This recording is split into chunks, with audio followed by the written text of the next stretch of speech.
single thought, and instead of kind of really diving into it like we tend to do in a lot of our main episodes, I just give you some thoughts surrounding it. Try and massage the thought a little bit. I don't know. That's kind of a weird picture. But anyways, I have one thing to present, so it shouldn't take too long, and that's why we call it bite size. Anyway, who am I? I'm your host, Josh, and I'm here by myself. We usually do these solo, although sometimes we like to bring friends on, even though bringing on friends is not necessarily conducive to the bite size moniker. I'll let you decide what that means for you and for yours, but I think you know what I mean. Anyways, so today, the concept that I wanted to talk about is one that popped up in our Discord. It was a question that was presented in the Discord this past week, and I have some thoughts. Okay, but before I explain my thoughts, I do just have to say that these thoughts are my own. They do not reflect the entire podcast, meaning the other half of this podcast, Mr. Nate McKeever. I'm sure we will talk about it and discuss it more later. Anyways, this question that was brought up in our Discord server, it had to do with emulation consoles, with specific devices that are made to emulate games, old games and ROMs. I say old in particular. There's designation there, but it doesn't matter. The one in question in Discord was particularly for old games. So we had someone ask, okay, so I was just gifted this handheld emulation console and it has 38,000 games on it. How do I count? Is this like adding a plus 38,000 for my beatdown score for the year? And look, I get it. It was a good joke. I liked it. I liked the joke. Um, I'm going with a little bit more serious tone. Like I'm actually addressing the issue here because of kind of the underlying thought process behind it. But I applaud the joke. It was good. And just sharing like, hey, I got this cool thing. What do you guys think about this cool thing? Do you think it's cool? Because I think it's cool. I do think it's cool, actually. In fact, I have a few of my own that are somewhat similar, just kind of emulation, Chinese emulation consoles. I'm holding one. If you're not watching on YouTube, I'm holding in my hand the Anbernic RG35XX SP, which uses the form factor of a Game Boy Advance SP. And it can run a ton of different emulators on this thing to play some older games. I think it plays up to PlayStation, up to and through PlayStation. It came with some like Dreamcast games and stuff like that. I'm not going to be playing Dreamcast on this thing. I'm also just not very interested. Although I played a couple minutes of Crazy Taxi just to see if it would actually play, and it did. But anyways, that's not the purpose of this guy. And actually, the purpose of it I will talk about in just a little bit. So I do own an emulation console. And in fact, I've used it this year to play through some games. And I'm going to continue to be using this guy for its convenience because it means that I can take older games that would require me to use older systems plugged into older TVs and sitting in front of those TVs in order to play them.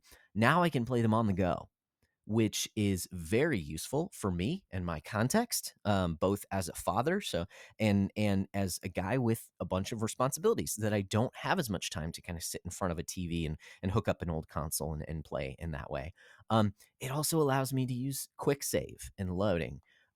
So save states and things like that, and that helps. It makes games. It changes the way that you play certain games, right? Because a lot of old games require memorization.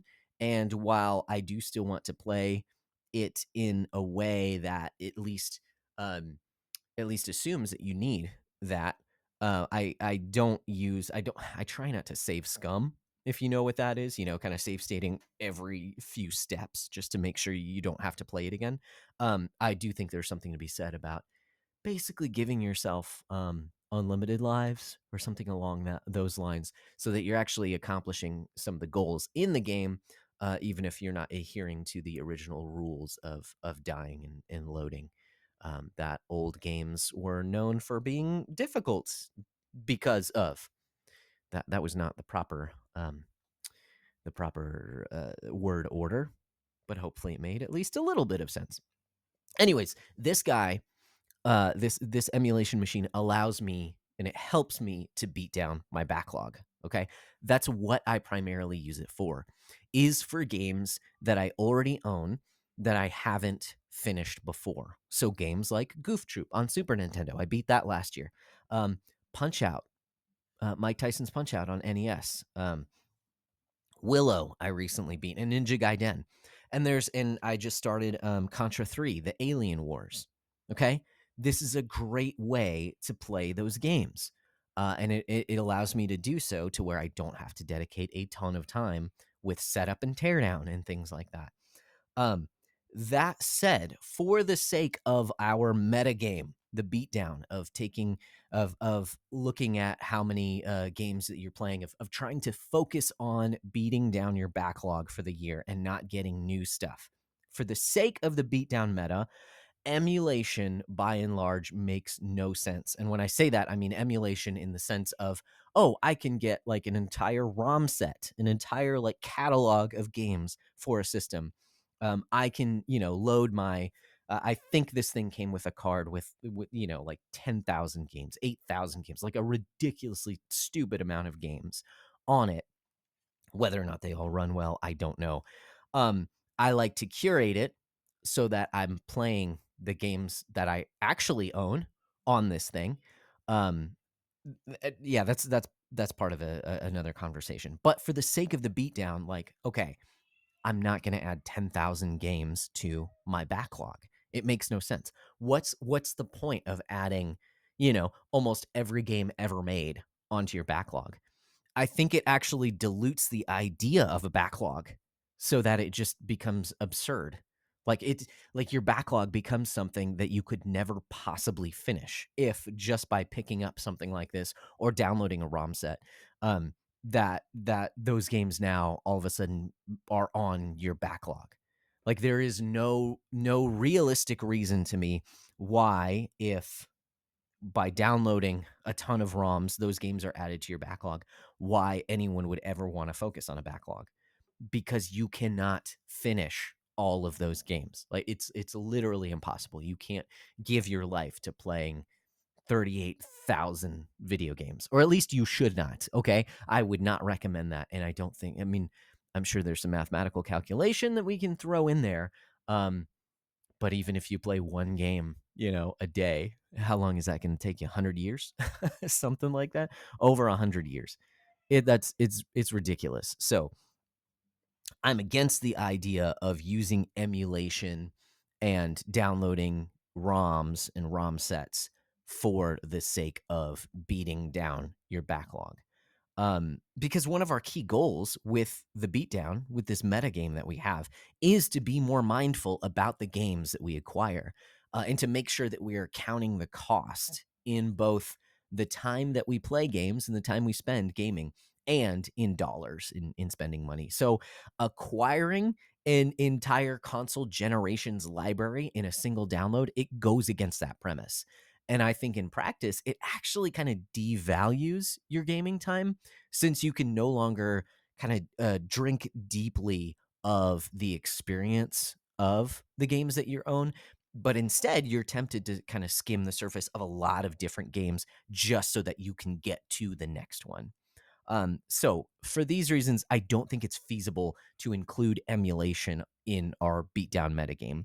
And frankly, if you want to emulate a bunch of games that you don't own, if you want to do that, then the beatdown, it's probably not a good tool for you anyway, because the whole purpose is to help focus on your backlog.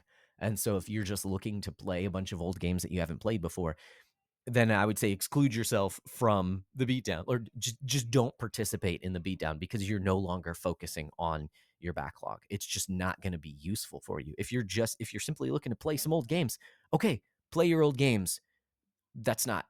Those games are not backlogged. That is my 2 cents on the matter of emulation as it relates to the beatdown. So with that in mind, you might think that, okay, so Josh is largely against emulation. But as I mentioned earlier, I have a few of these devices. I use a few of these emulation devices and I enjoy using them. It brings me a lot of convenience and it allows me to go back and have these experiences of games that I have played for years. Again, Goof Troop and Willow immediately come to mind because I've started those games and restarted them tons of times and I had never beaten them until recently. And so, with something like this, it allows me to actually do that in a way that's conducive to my life right now. And so I do actually really enjoy emulation. And we've had a few episodes in the past directly addressing the issues of emulation. And so I wanted to kind of hop on this bite-sized episode to talk about emulation for a little bit and where I stand with it. Because I think my views on emulation have changed a little bit because of kind of where I'm at in life, and it's largely due to the fact of kind of reassessing my own relationship with the physical media of video games because I prefer physical media. Okay, I know not everyone listening. In fact, my co-host, I believe, I mean, he likes his steelbooks. Don't get me wrong, but I know it seems to be that he's a little more neither here nor there. If you can get it digitally, cool. If you can get it physically, cool. No big deal. I used to be more of a physical media purist, and maybe this is just because I like Nintendo a lot, and they didn't do digital media that much until the advent of the Switch and the Switch eShop. Um, Regardless, that could play into this here. But especially when we live in a day and age when it is very easy to sail the seas online and acquire ROM sets. Um, Kind of legality aside, that's a whole other conversation. Again, one that we've had within these conversations of emulation. When it is so easy to access those things, and the rights holders of those things do not make their games readily available, by and large, there are some services that do allow you to purchase these games or play these games with a subscription service or something along those lines. But by and large, there are tons of video games that are no longer available and are readily accessible through emulation if you're willing to take that step and to search around for them, and are cough cough hack wheeze archived online.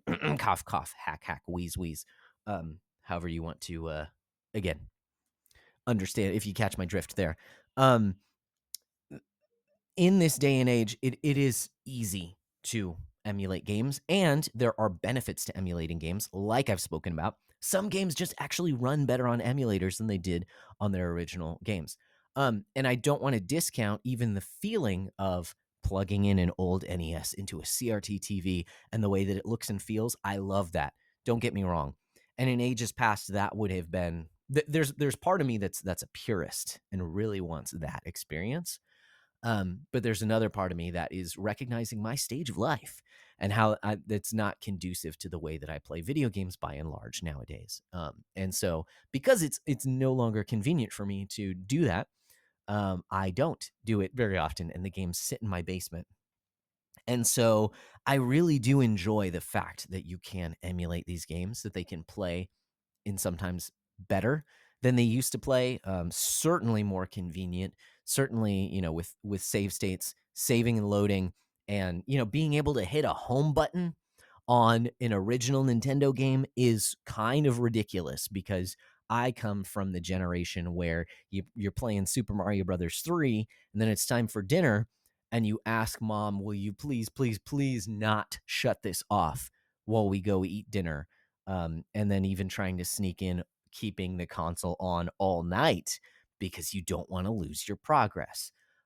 So I think emulation allows you a lot. It affords you a lot of these conveniences, in ability to play these old games. So I am, by and large, nowadays for emulation, so long as it meets certain criteria. So long as you are still um, doing it to play older experiences that are no longer available, or so long as you own those games. Okay, so that's kind of the other caveat to me, is like I don't feel any remorse in acquiring a ROM for Willow on the Nintendo Entertainment System because I own the physical cartridge. Um, it's sort of just a backup at that point. Again, legality aside, that's another conversation. No one has ever legally been taken to court over acquiring ROMs, hosting ROMs. That's different, but acquiring ROMs. And so, like, strictly legally, I think you can make a copy of your own cartridges. I have not done that, and I don't take issue with that because, frankly, Willow is not available anywhere. And so I think due to the convenience, I don't have an issue with acquiring it because I own it another way. That's me. That's me. We can have conversations about it, okay? Um, and that's the case with tons and tons and tons and tons and tons of old games. So my thoughts, my evolution of the way that I approach emulation, it's changed. And I really enjoy the fact that we live in a world that emulation is easy to come by, and that there are tons of open source emulators out there that help us play these old games. So I like it. My final just words of caution and exhortation that I would give to you as I close this out are just some kind of rules to live by when it comes to emulation. Because as much as I enjoy it, I do have some guardrails in place. Okay, and the first guardrail, this is kind of the North Star when it comes to emulation, is just don't steal. Okay, don't use emulation just to get out of paying for games. This is how I would use emulation when I was younger. It's like, oh, there's this really cool game out. I want to play it, but I don't have, $50 or whatever. So I'm just going to emulate it. Don't do that. I believe that that's stealing, and I don't think you should steal. So don't do that. Um, I realize that even nowadays that it's fairly easy to emulate the Nintendo Switch on modern PCs and even on the Steam Deck. I understand that emulation may even be able to run modern games, Switch games, better than their original hardware. So I can't say that it's wrong for you to emulate Switch games, but if you decide to do that, I would strongly encourage you to actually buy the game legally. Okay? I'm not I'm not against playing that game on different hardware, but if you actually buy the game, so long as you actually buy the game when it's currently on the market. Because if you don't purchase the game and you simply download it to play it while it's available, you're stealing. So don't do that. Okay, just don't steal. Okay, utilize emulation, but don't steal. Also, kind of my final point here is that I would say that if you are going to emulate games, then please pick up re releases while they're on the market and support the rights holders. Because I would rather live in a world where these games are readily available when I can pay a few dollars to download a ROM of a game, and then load up my emulation console with legally acquired ROMs. And when I say legally, I don't mean that they're illegal. Anyways, okay. What I mean is that I wish I could pay the rights holders for these games. If I could purchase Willow on the Nintendo's, online and play it that way, then I would. But we don't live in that world. And so when companies do re-release old games in series that you enjoy and things like that, then go pick it up.